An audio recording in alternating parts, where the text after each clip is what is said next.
என் வாழ்க்கை உடைந்து போயிட்டு நீங்க சோர்ந்து போனா அதோட முடிஞ்சு போச்சு.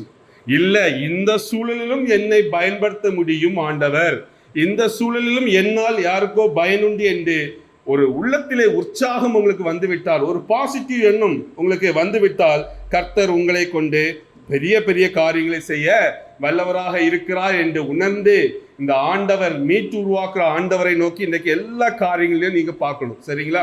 ஒருவேளை பொருளாதார தடைகள், பணக்குறைவு இருந்தாலும் ஆண்டவர் மாற்ற வல்லவர். ஒருவேளை பலவீனங்களில் இன்னைக்கு இருந்தாலும் இந்த வார்த்தையை நம்ம தியானிக்கிற நாம், ஆண்டவர் பலன் தர, இன்னைக்கு சுகம் தர, புதிதான சுகத்தை தர அவர் வல்லவராக இருக்கிறார். ஏதோ உடைந்து போன உறவுகள் இருந்தாலும் ஆண்டவர் இன்னைக்கு புதிதான ஒரு உறவுகளை உங்களுக்கு அவர் தர வல்லவராக இருக்கிறார்.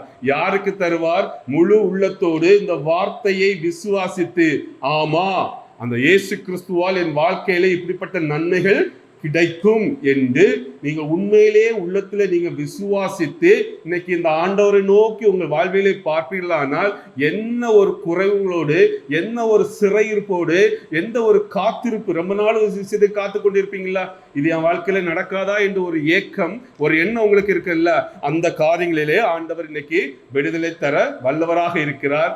இது கர்த்தர் நமக்கு வேதத்திலே சொன்ன வாக்குறுதி.